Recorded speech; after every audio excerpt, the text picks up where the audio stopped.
Well, hello everybody of this illustrious gaming channel, and those of you joining from the film channel as well, hopefully, to see the introduction of a brand new series hosted by this guy right here, Ash Millman.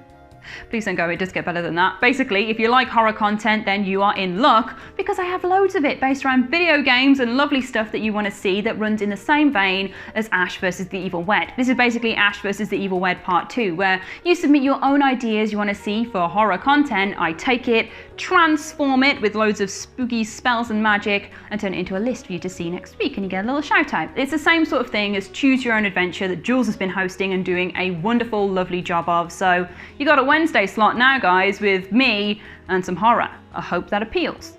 I really hope that appeals, because it's all I've got. I hope you enjoy it.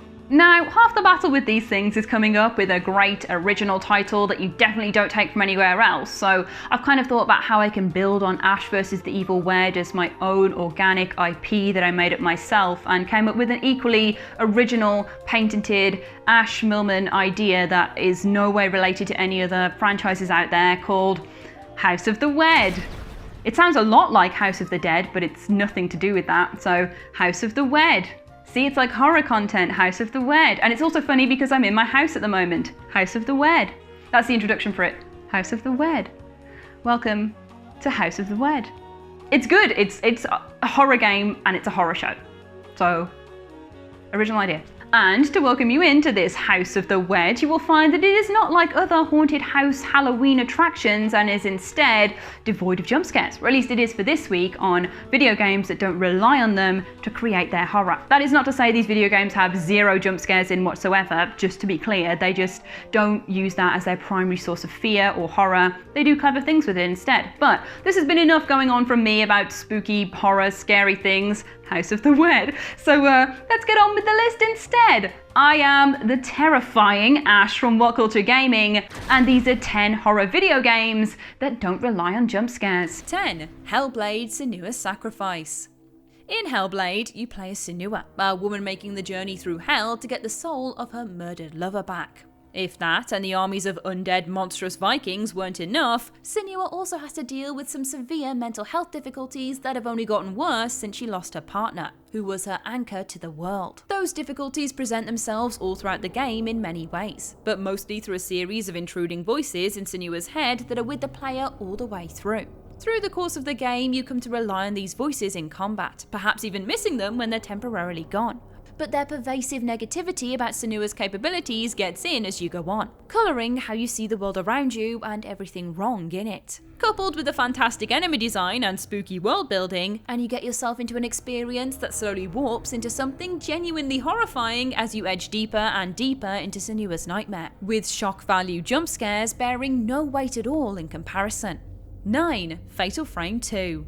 There's a moment near the start of 2003's Fatal Frame 2 where Mio and Mayu, the twin sister protagonists, are about to enter a very haunted village. One that has a legend surrounding it that any who enter through the woods will be lost to the village for all time. As they arrive at a door, Mayu wonders aloud if anyone is there. Her hand comes to rest on her sister's shoulder as she replies to confirm. But as we see her reach up to touch said hand, Mayu walks by instead, meaning that unidentified hand certainly is not Mayu's. The hand withdraws and a creeped out Mio looks back to find nothing. There are plenty of jump scares in the game, yes, but it's moments like this that slowly build an ever-pervasive atmosphere, making those moments so effective and leaving the player genuinely creeped out in ways other horrors of the time could not hope to match. It might have some jumps, but they are not what makes this game so lastingly terrifying. 8. Friday the 13th. Friday the 13th is an asymmetric multiplayer title that sees all but one of the players portraying campers running all over Camp Crystal Lake, looking for the items they need to make their escape from Jason Voorhees. The player controls Jason and chases them, using special abilities to appear where they least expect it, setting traps and slowly killing as many of the campers as possible. While the gameplay itself doesn't rely on jump scares for the players, the creation of jump scares should always be something the Jason player is thinking about. He needs to use his abilities to appear outside the building where the players are located, bursting through the door, throwing knives at them when they least expect it, and smashing through the window. While the other players are expecting this, the characters react as they would in the films, becoming so scared that their terror affects all of their actions, making them louder and easier to track. And the panic created when your character is running squealing through the woods with the classic theme playing to indicate Jason is somewhere close, that is where the fun lies. 7. Siren. Siren is one of those games that doesn't lend itself to being easily described. You play as one of several survivors from a curse that has affected an entire village, turning everyone into a kind of intelligent zombie. Each level presents you with a small area being patrolled by these Shibito, and tasks you with escaping from the area. This might be as simple as crossing the road, or as complex as collecting items and running from an alarm.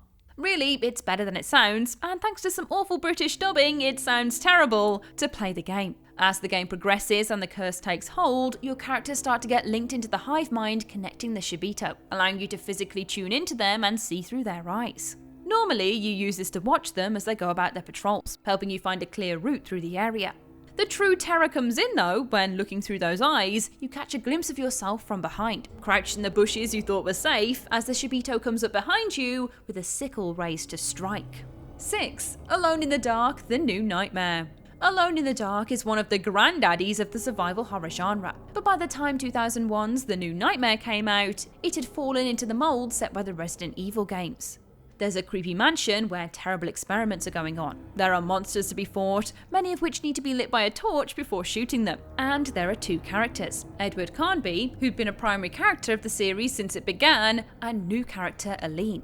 It's when playing as Aline in the original PlayStation version of the game that we find Judas DeSerto trapped in a mirror. He calls to Aline as she makes her way down a corridor, repeating her name. Solve the puzzle you're doing and it lasts maybe 2 minutes, but get stuck and over again the voice calls to you, rising and falling in both pitch and timbre, terrifying and never ever ending. The New Nightmare is full of moments like that create the most dreaded of atmospheres, leaning into its Lovecraftian, Alien, X-Files-esque inspirations to make the whole experience one that is not easily forgotten. 5. The Thing. The Thing is a sequel to John Carpenter's 1982 film of the same name, where players take the role of Captain Blake, a Special Forces team leader sent to the same Antarctic outpost to figure out what happened to the research team. There are plenty of monsters in the game, all of them offshoots of The Thing itself, but they are cannon fodder for the most part and no match for your team, which is bolstered through the game by finding engineers, medics and other soldiers. It's actually with the team that the horror lies, as like the film before it, the game plays on paranoia. Any member of the team may become infected, and the only time you'll find out is when you test them or they turn against you. Conversely, these team members have different levels of trust with the player and will turn against Blake if they don't trust him enough either. It is rare that a game can manage to simulate paranoia like this, but The Thing does so with aplomb. 4. Anchorhead. To say that Anchorhead is dripping with atmosphere is an understatement. Every location you enter in this text adventure is succinctly described, and yet they slowly build a picture of a town drowning in its own secrets and stuffed to the gills with dread. A dank, drafty old drinking hole lit by flickering, oil-burning lanterns. Smoke collects in greasy pools among the rafters, and shadows crowd thick around. The bar runs the length of the room to your right, while to the south a low doorway opens onto the street. Mill workers and fishermen occupy a few of the tables, drinking beer or puffing grimly at long stem pipes. Each is wrapped in his solitude, soaking up the general miasma of dreary fatalism. Coming out at a time where most games were aiming to have photorealistic graphics, Anchorhead knows it is not the sort of game that's for everyone. But those that it is aimed at will find an adventure heavily inspired by Lovecraft and a master at building the same sort of slowly seeping tension that have left his work so highly regarded all these years later. Oh, and it's free to play in your browser too. 3. Detention. The White Terror was a 38-year-long period of martial law in Taiwan, during which 140,000 Taiwanese people were imprisoned and 4,000 of those executed as political dissidents after an anti-government uprising in 1947 was violently suppressed. During this period of oppression, school children could be forcibly conscripted as child soldiers, people were locked up continuously, and the family members of those who were taken away often found themselves in mortal danger. It's against this backdrop that Detention is set. 2 students try to wait out an incoming typhoon in their school classroom and wait to find the school is transformed into a nightmarish version akin to the Silent Hill dimensional shifts. Bit by bit, a tale of jealousy, betrayal, and guilt is uncovered as the player walks the school hallways. And the hints of life before the oppression make the tale so much more horrifying than the demonic lingered monsters that you encounter. Granted, Detention takes some of its horror from real life, but it never relies on jumps to hammer that fear home. 2. Eternal Darkness. Eternal Darkness, Sanity's Requiem, was first released on the GameCube in 2002, and the psychological horror blended the lines between reality and gameplay with its patented sanity system. It starts simple. Whenever the player is spotted by an enemy, their sanity meter starts slowly draining until the enemy has been dealt with. As the bar gets low, the player then finds that gameplay is altered slightly.